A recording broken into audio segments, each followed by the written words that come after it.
to be a great panel. This is actually the 5th in a series. We've done the 50s, the 60s, the 70s. We did Growing Up in Harding, and now we're doing Growing Up in Medfield in the 1940s. So,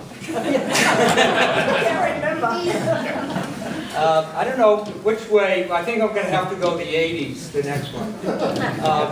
But the 1940s was a decade with the date that will live in infamy, and was dominated by World War II. It was the decade where the greatest generation rose to the occasion and saved the world from tyranny. It was the decade where the Great Depression came to an end, and America became the mightiest economic power the world has ever seen. It was the decade of FDR and Harry Truman, Ted Williams, Joe DiMaggio, Joe Louis, Jackie Robinson. It witnessed the birth of the atomic bomb and the Cold War. It saw racial segregation and Japanese internment. It produced Bing Crosby, Kate Smith, Frank Sinatra, Glenn Miller, Tommy Dorsey, and Duke Ellington.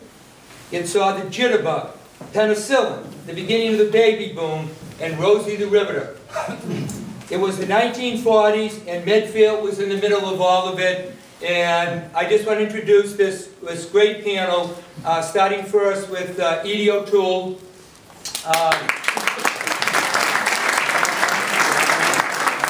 Blanche Warren. I have a question. I'm always afraid of this. Yeah, right. How come you asked me to sit here with all these old people? They thought you were representing the 30s.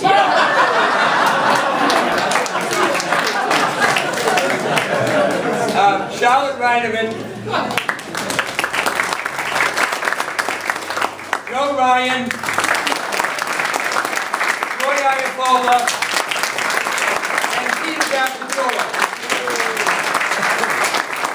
And maybe I'll just throw to the piano in general terms, what was it like? What sticks out in your mind growing up in Medfield in the 1940s? What was it like? Edie? Well, of course, I'm 42. I'm the year of 42. And it was, we were still in the Depression in the first part of the 40s. And it was just a very sweet, quiet town. You knew everyone. And, well, I don't know what you want me to say other than the questions that you were Yeah, we just in general terms, what sticks in your mind? What was Medfield like as a kid growing up? Blanchard? Well, quiet. yeah, I agree with Edie. It was, you know, what I remember in my childhood, it was just a pleasant time, a pleasant town to be in. It was a friendly area. School was nice, school was small, and it was just... Knew everyone. Yeah, you knew everyone. It was a nice place to live. Charlotte, your memories? Well, the thing that happened was, in thinking about this, you keep thinking of more specifics the more you think about it. So it was wonderful to be asked about the stores. And I remember going to the Clement drugstore because they had a soda fountain. And I'd get coffee there and take it over to my mother, who was in the library. She was the librarian. And then that's where you got any drugs that you needed, and they had booths there. So it makes me think of all the stores that we went to. And I can't remember the name of the place where we went behind Lincoln's, which is now Lord's, that did permanents. They take you up and they bring electric wires. Oh, yeah. Do you remember that? The electric wires that come down and grow your hair? Was it Sally's? Sally's? I think it was Sally's. Anyway, you maybe trigger all those things, and they still keep popping up. And my poor husband's had to live through this. I remember something else. Joe, sticks out in your mind growing up as a kid in town? Well, one of the things that sticks in my mind is we used to go to the hospital, the neighborhood, go to the movies. Mm-hmm. And you read the piece in the paper today about streetlights. Well, that came back to me, the one that was doing it. Every time we went to the movies up the hospital, he had to break one of the streetlights. And of course, the drugstore, like you said. Yeah. I really enjoyed the fraps. Coffee frap. Oh, unbelievable. Clement drugs. Clement drugs. Yep. And, you know, like I say, I can see the girls, you know, that work in the hat factory doing and meeting on the corner and talking. Telephone company, you know. Upstairs. You call up and say, where's Mabel? Oh, she's, you know, it's Patty Lyons. Oh, she's talking with me. Things like that that stick in my mind. Well, why don't we just stay with that? Where was the telephone operator? Tell a little bit about how the telephone system worked. Well, you had to crank it to get it going. And they were up there on Monk's Block. Second floor on the left as you got to the top of the stairs. Yeah. Only 3 numbers. Yeah. Right. 144, 138. Oh, with 2 before that? Before that. I'm so young. That was a hearing. Let me see, can you remember your phone numbers? Yes, I do, 98. 98? I don't. No, don't ask me. 138? No. I can't remember my number. No, I Joe, can't. what was your number? There's only 3 numbers, yeah. Gretchen? But I remember, you know, you'd pick up the phone and, of course, you had to crank it, of course. Yeah. And you'd ask for a particular number and the operator would say, oh no, she's not home, she's out shopping.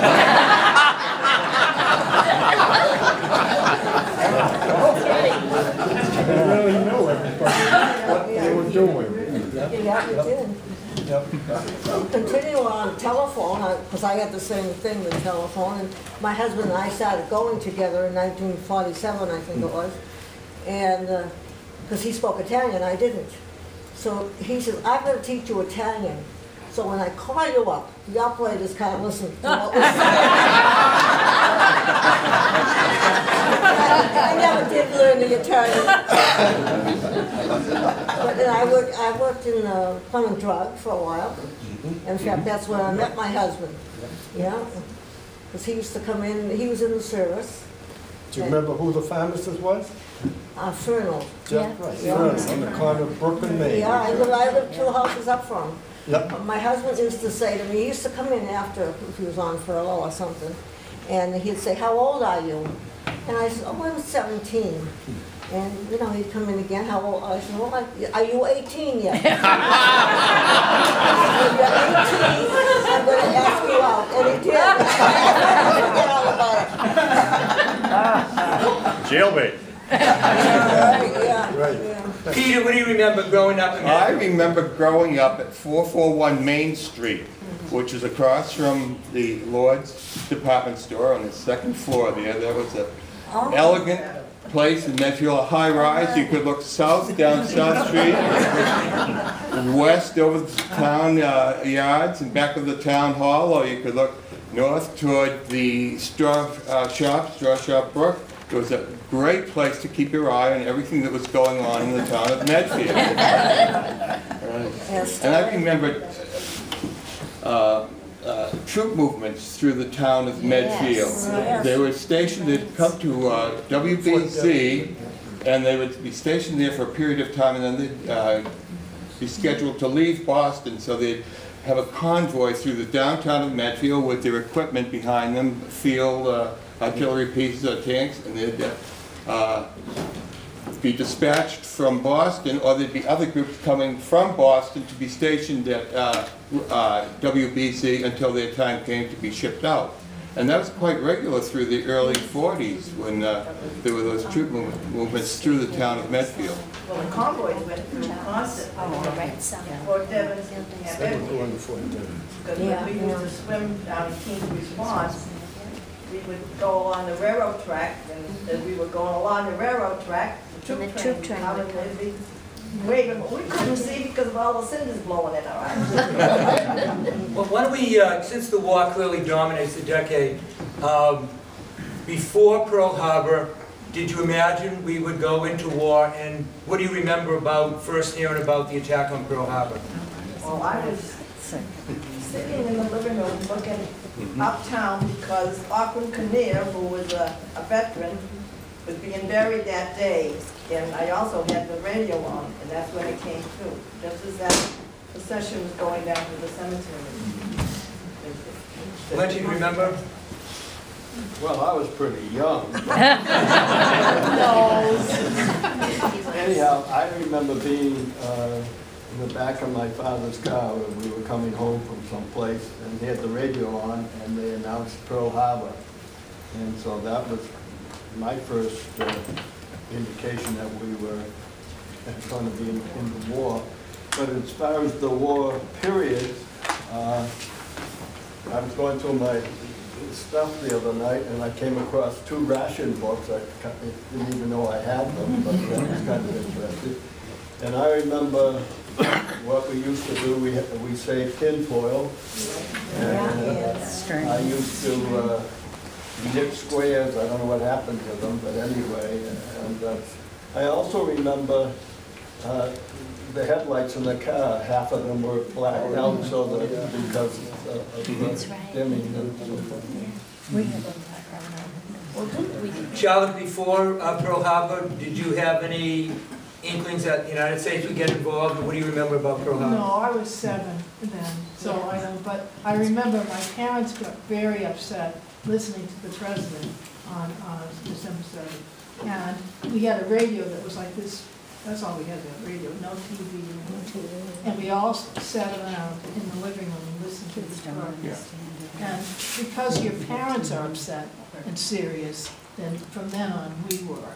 But it impacted us in so many ways, but we all took it well. And everybody was patriotic, everybody.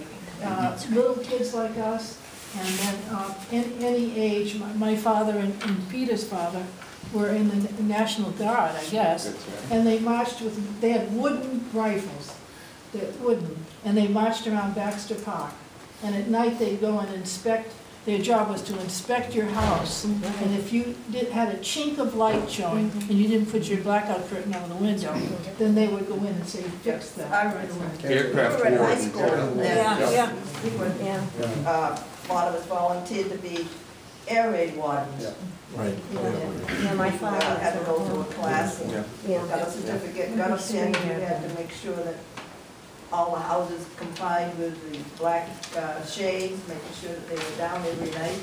So you walked around, you had a neighborhood, you walked Just your around? neighborhood, yeah. Yeah, like my father was in a ward in his area on Main Street. And I remember we had company one night, and they didn't realize what was happening, and they lifted up the shade or something. And, I remember my husband, my father, got so cross at them, you know, and had to go get the shades down. And, yeah, it was very serious, taken very seriously. It wasn't a light party We thing. constantly had air raid practice, so that, to make sure that people Yeah, were right. compliant. Did they have the fire whistles or something? How did they do That I that? can't remember. Did I think Fire they was did. good. I think Yes, they he did. I do remember. And what would have to, when the fire whistle blew for that, you would have to have your shades down and... Lights out, shades down, yeah. But it's practice. It's just Practice. It's all practice. Yeah, yeah. Oh, But yeah. we were really worried at the beaches, and that's why we had all barbed wire down at the vineyard and places like that, and along the beaches, because we were concerned that there would be submarines and landing troops Right. from Germany. Yeah. Right. And I remember you couldn't go out to Castle Island because that was all blocked out. Right. There were big artillery pieces right on Castle Island, guarding Right. the entrance to Boston Harbor. And you couldn't go there. Joe, what do you remember when Pearl Harbor came Well, about? I slept on the top floor in the attic in those days. And I had a little radio, it was Sunday morning. And Franklin Roosevelt came on and said, Pearl Harbor's been attacked. Yes. Yep, it was Sunday. Sunday It was Sunday afternoon. morning. Did you guys even know where Pearl Harbor was? No. No, We learned a lot. Well, we knew it was the Hawaiian Islands. we knew it was there, but we knew I think in those days, we were so just centered on your little town, really, you know, I was, you know, and you didn't realize where these places seemed so far it just seemed as if it was not part of us. I mean, that's the way it was to me. I thought, that's nothing, not too much to do with me, you know? Because things were so safe, anyway, you were all on your, I was in my little cocoon here. But it kind of shocked us out of it. Right, it did, yeah. And our And more- learning curve was very steep. We learned what an archipelago was. Yeah. Where Corregidor was. Oh, yeah, And then yeah. all the battles, which we didn't hear about right away, because all the news was screened and censored. Right. But finally we did, and then we knew.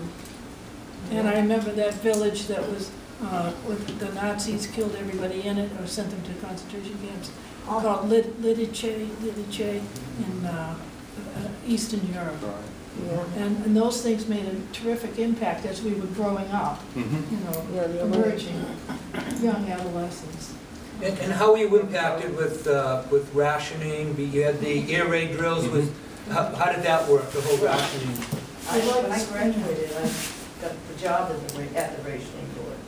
What would you have to do? Well, people had to come in and fill out applications for their sugar and tires and bicycles and shoes and fuel oil, gas, of course. Gas, That's oil. most important. The whole works. Yeah. And were there like scrap drives and Oh, I things? remember scrap drives on Sunday afternoons. Yeah, there were big activities. People with trucks who had pickup trucks or small trucks would gather in back of the town hall, and kids from high school would gather there also, and they'd be assigned different sections of the town to cover. The trucks would go out. The kids would gather the scrap paper or cardboard that was stacked along in the streets in front of houses, and they'd bring them all to the back of the town hall, and they'd stack them on these big trucks that would take them out of town the next morning. And that would happen about 3 or 4 times every year, and people would save their newspapers and cardboard and metal and so forth for those collections. It's a very important part of a person's life to collect materials that were needed in the war effort and have them ready for those drives. And was there a push for the war bond drive? Was there activity here in Medfield for that? Yeah, they In the did school? that in high school. Well, I think somebody just mentioned that. In high school, we used to have to buy out That's little right. stamps. They used to buy stamps every Friday. You used to Yeah. bring your money in and purchase stamps to fill your book for a bond, to buy bonds. Yeah, yeah. And there was a person, one boy in charge of the sale of those. And if you didn't bring your quarter in or whatever it was, you had to buy the stamp. He would be really mad at you. To get that in there, you know. And the I roll have to bonds get were back to $17.50. $25 after. $25. I have to tell a little story about the stockings. I was working there, and I can remember, you couldn't buy nylons. And our lunchtime, we used to sit, buy thread, sit and sew our stockings at lunchtime. Because, you know, we'd have runs and stuff, we couldn't buy them. Oh, you painted your legs. That's right. That's right. You were wise. And my mother worked across the street in the straw shop, and at that point, during the war, they were making knapsacks and lines for landing crafts. Her job was to braid big pieces of cords that were going to be used in landing crafts. That was and my father was working over at Bird Machine, and they were doing war efforts over there. So the whole economy was changed from making straw hats and hats in the hat factory to equipment that was going to be used during the war. Let's turn a little bit to schools, what it was like going to school. You were, during the 40s, went through high school, all of you, correct? No. We went to the Hannah Adams Path School, high school. And I just noticed my diploma today says that I graduated from Hannah Adams Path High School. I didn't know they ever called it that. Yeah. But the ceremonies were all at the Dale Street, you know, like the But you started, because I started junior high. Ralph Wheelock School. Oh yeah, but that was, Does anybody remember that? Had anybody been in the school, remember? oh yeah, I remember that. Cheryl lived right next to it. She saw the whole thing. Eyewitness report right now. My mother got so upset because our house was going to catch on fire Yeah, because they it couldn't was right save the next to it. school. so they put water on our house. And my mother got so excited, she dragged all the clothes out of the closets upstairs and threw them down the stairs so that nobody could go up and down anyway. She just got so excited. But it was a terrible fire. If it had ever been during school hours, That's her it pen. would have been the worst. You got a pen up? You got a pen over Got a there? pen over Struck there? the lightning struck, Oh, and as okay. it struck, my bedroom faced the school, and it knocked me right out of the bed. It was just like a torch, the whole thing, because that was well oiled. All the floors were Those oiled. floors were There was oiled tin constantly in the stairs. It went up like a torch. Yeah, it did. What an And we were overnight. right next door, and David's house was right on the other side. We saved ours. Yeah, Kelly's house, we all got watered down constantly. Yep. It was just a blaze. We were lucky, just the school. You remember that school, Dojo? I went to that school. Thank Thank God I did. I'm still here. No, but I mean, I look back at those days and I see Evie on the other side on Miller Street and you on this side on Pleasant Street. Right. The thing that gets me, Edie, tell them about the time when we were small out in the yard. Tell them about that. I was about 4 years old. We were, I don't know whether in the first grade or what, but he said something to me, and I didn't like the idea of it. I knocked him down, gave him a bloody nose. He never forgot it. Pounded the hell out of me.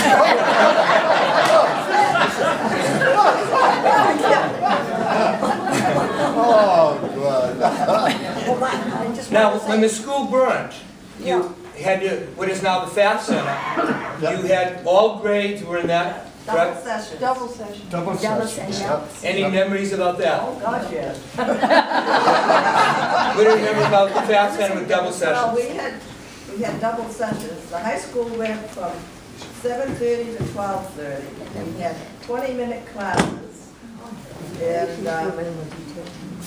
you just got a half an education. 3 years. We just missed the big school. We graduated in 42 and graduated from the town hall. Yeah, Right. right. That's right. Anyone else impacted with the double sessions? We loved it. Well,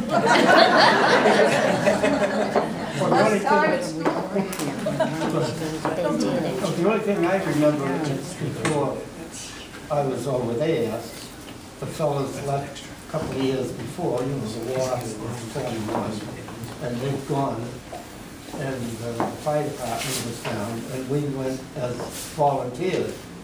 And then in the spring, when they hear the train coming, they said, oh, here we go. We were out through the window and everything to catch the truck. It was coming up from the Sherwood, they spring in the fall, they'd light fires. Choop, choop, choop, choop, choop. Sometimes it takes 3 or 4 pushes to come up the hill from the line in Sherwood, because it was all upgrade, the old steam engine, and they set a lot of fires on the side of it. But there was 4 or 5 of us that always ran out front, and the truck would pick us up, the old Model T, had pump cans on the side. We were big firefighters. We were school, but the other fellas all were gone. And then I go 2 years later. Oh, he was a service. Yeah, I went to service. Yeah. I went in 43, that's why I didn't graduate. Took my diploma, about 10 years ago? I know. I finally got the diploma. Imagine that. You over there? That was good. I'm Glad they found a piece of paper to print it on. Now, your classes were small, plus you were losing people that were going into the war effort. Were you still able to have your sports during the war years? And then after the war years, anything you remember with sports? We had 6-man Six-man football. team. We had 6-man football. And the school that we used to play was down in Devon. And they had all big kids, especially the small. The name of the school was Noble and Greeno. Oh, We used to play there. talk about fun. We never won, but we played them. Now, We weren't afraid of them. equipment, I remember when I was in high school, we had 11-man football, and we had a 14-man squad. But anyhow, we also scrimmaged Noble and Greeno. People playing too. And I can remember, we were down there and the coach would say, "Now fellas, be good." They wouldn't say damn if they had a mouthful.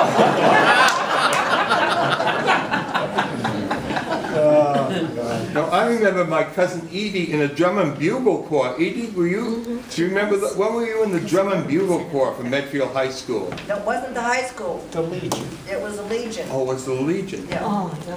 It originally started for children that their fathers were veterans, but then Well. there was such a small amount, they opened it up to the whole town. Oh, I see. So then, those were very good times for us. Well, the other, I think, the bus we went on, remember? Yeah, yeah, we used to Gordon play competition Newell was the driver, with big remember? schools and Yeah. big outfits, but they were good days. question? I have a sports story. I think, it was probably when I was a senior, and Steve Levanitis was the coach. And Steve Levanitis played in the Sugar Bowl in 1944 BC. And I think he got hit in the head too many times. Anyhow, I guess the school either terminated him or put him on a leave of absence or something. So, and I don't know who put this together, because I don't think I did. But anyway, we decided as a football team that we were going to walk out of school. So we left school, and Peter Engineering, who taught chemistry, he called out two names. And I don't know how he picked on these two guys, but he says, "Warren and McCarthy, get back here." But we kept going, and we used to then, because he wasn't in school anymore, we would then practice down in front of Lockens in the evening.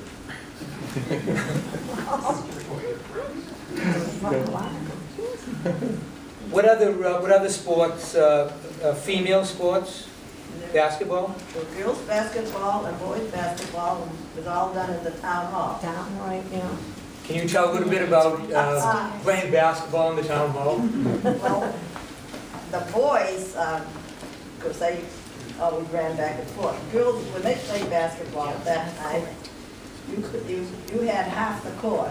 You did not go over to the other side at all. Now, you're talking the hall on the second floor of town hall was it a hall? It was a hall. It was just a hall, where we graduated from. It had a stage, and there was a stage involved, and then there was a big hall. And they put up portable baskets? They had a net all around the netting wall all around to cover the windows, yeah. Yeah, there was netting all around it to protect the windows and watching. People watched it from the balcony and on the sides. We had a baseball too? Joe? We had a baseball team. We had a good baseball team. Edie, Yeah. we played basketball up there. You know what my memory is? Sorry? Basketball up in the town hall. Right.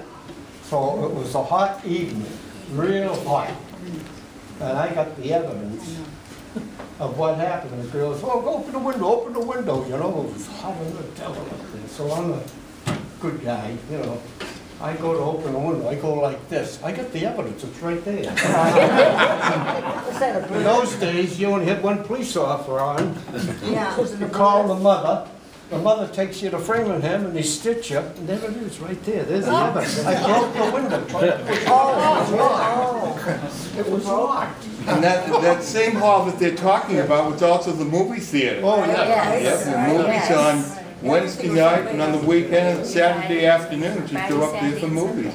Right. And the ones who were going together sat up in the balcony. The